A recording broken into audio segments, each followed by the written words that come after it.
Hello everybody and welcome to Sonic Boom Commentaries. I'm Kevin, joined by Donnie, Tanner and Jamie, but also Mike Pollock is here. Thank you so much, it's great to be here. I was here when this show was recorded. I was not here, I was there. Absolutely. How far back was this recorded? This was November 5th of 2013. Ooh. 13? Well, that wasn't a long time ago. It takes a long time to do all that animation stuff. Absolutely. Apparently. Yeah. There goes loads of wisps burning up in the atmosphere, apparently. Oh, that's horrible. Oh, poor wisps.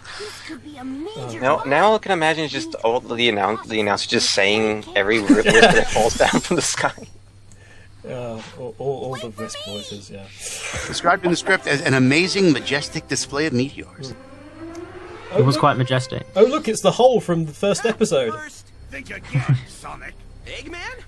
Wasn't that also the hole that was seen in the Unlucky Knuckles as well? More than likely, yes. I hereby call dibs. I like this guy. He's good. He's good. What's next? You're gonna allow cutscenes, flout the 5-second rule, step on. And what no one has commented on in these commentaries is how sometimes I drop completely out of character. Sonic.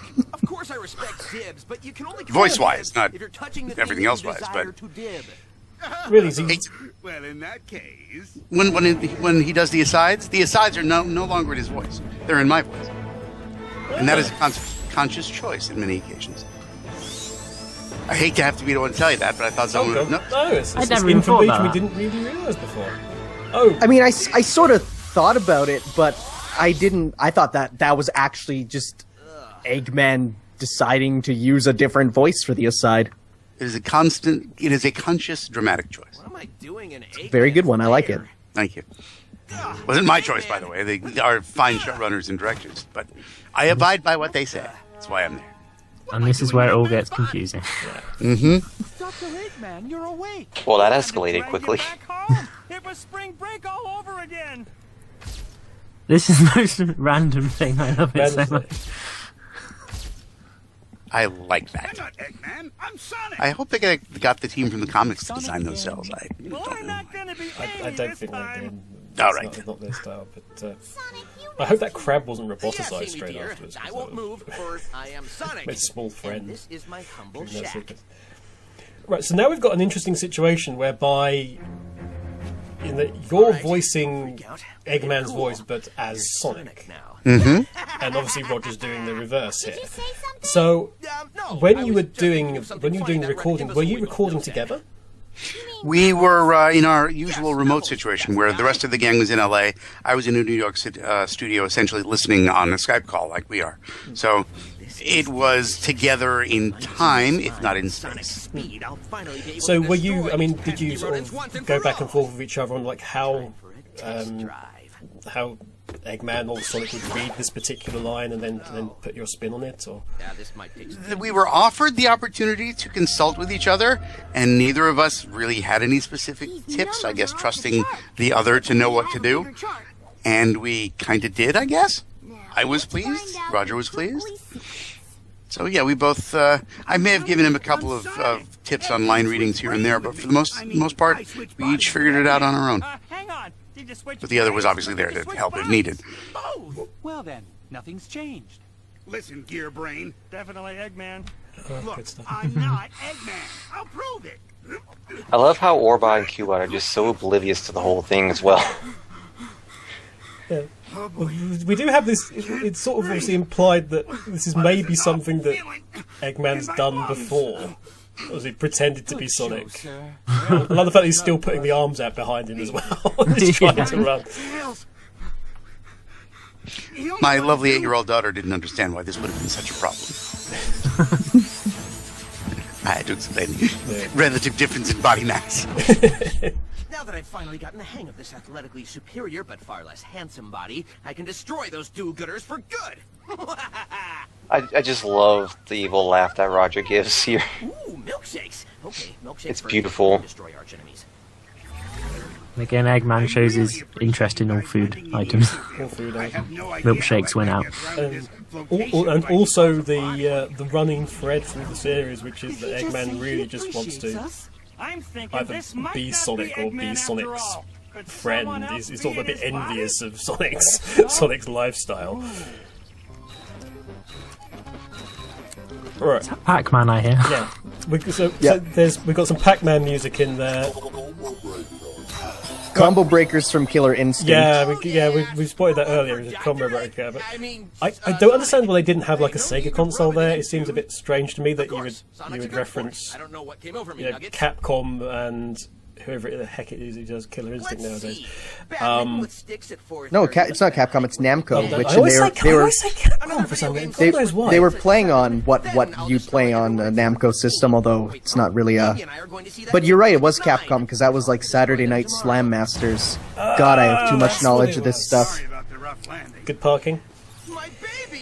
I find it interesting that in one of the tasks that quote-unquote Sonic has to do for the day, one of them is watching a chick flick with Amy. I don't know why, but that gave me a good laugh when I heard that. Don't listen to him. I'm Sonic. Because it's just so, like, I would not expect that at all.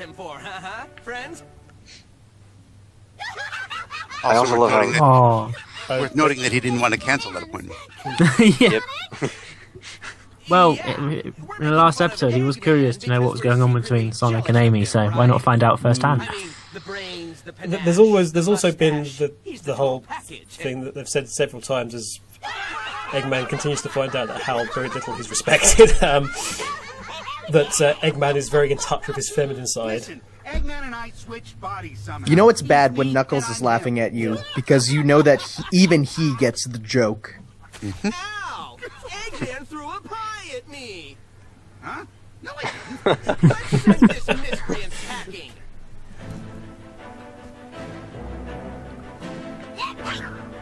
Oh dear. There is something very strange about hearing the characters talk as themselves, but in the style of the other ones. And watching without sound, trying to remember which one was I voicing, because of course we do it without seeing the animation. And now that it's animated, I don't remember which lines I read, even though I just watched it a few minutes ago. No, Still with the Sonic. elves. You gotta believe me. So, is Eggman magnetic? With my body at his disposal. Is he wearing enough metal that he could actually be picked up by... I don't know. That's a good question. Like this. I would say microsuction, which is the latest thing in adhesives. It's not. Okay. It's tiny little suction cups. That makes sense. Thank you. No idea if that's correct in this context, but It's either that or a heck The of a lot of Wikipedia is Velcro. being edited right now. Someone's out there. All right, Yes. that's enough. Whoa, did you guys feel that? And now we get the first dialogue from Styx in the entire episode, actually. There hasn't been much of Styx in this one. There's a couple of bits as well. Yep. Wait, isn't that Mega? Yep. It's Mega 2, the Mega Ing. This Mega is 7% bigger than the previous Mega. Got it? Mega It just 2. follows the Apple way of updating where it's just slightly bigger, but functionally the exact same. All right then. So it would be like IO Meg 7 or something like that? Yes, sir. Don't make this episode more confusing, Johnny. Oh, come on! Do you have any idea how much those cost? I mean, between the parts and labor... I love how they still don't realize just who's who at this point. So I guess Eggman Sonic raised a good point where does he get the money for this? that may have to be addressed in a future episode. I can't specify. Oh, okay. It's, I don't know that it is or not. It probably should be. He invests a lot. It's good of shares and things. And we talk about episodes as Tails now figures out the body swapping. I mean, it was kind of referenced in the games in Sonic 4 Episode 1, wasn't it? Did they actually really address that properly afterwards, though? I mean, it just so happens that Eggman just suddenly had no money for some reason. Yeah, they did say in the lead up to Sonic 4 Episode 1's release that Eggman was undergoing some budget problems, so... Oh, look at corruption. Why? I didn't even notice that.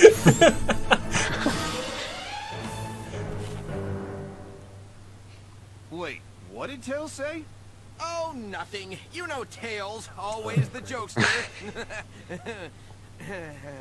When Eggman and Sonic touched this meteor, they switched. I like how it takes Tails saying this, even though Sonic and Eggman have been sort of saying the same thing the entire episode. Tails knows all. Oh, evil grin from Sonic. Give me my body back. You can't so make wrong. me. I'm the fastest evil genius on the planet. Whee! Now I'm Sorry. Nothing can make me touch your stupid purple rock. Nothing? Not even a close shave?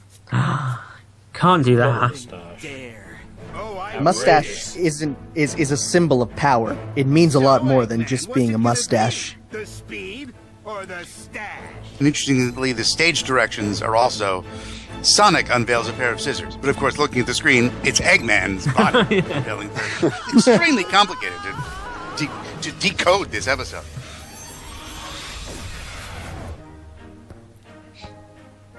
And then it's back to normal, So close. sort I of. was so close to Indeed. finally defeating Sonic. So would you say, Mike, this was the most one of the most complicated episodes that appear in season 1, from your point of view? Just logistically doing the record because trying to figure out who is saying what and how. Because I recall vaguely when we were recording, am I back to normal now? Is it now normal Eggman or is it still Sonic Eggman? And I'm confused. So yeah, just logistically, it was a bit of a challenge of who's what, when, where, how. Somebody sort this out for me. Awesome. So yes, Sonic Boom episode 14 in the bag. Thank you very much to Mike Pollock for coming in and talking to us and giving us some very interesting information about the background of the episode. Thanks so much. 113 lines, by the way. If you would like to hear more Mike Pollock, and we're there as well, check out the pre and the post show, or alternatively, check out the podcast version of this. Also, remember to like, comment, and subscribe. We'll be back next week with episode 15, which is some title we don't know. Find out next week! I love surprises. Bye!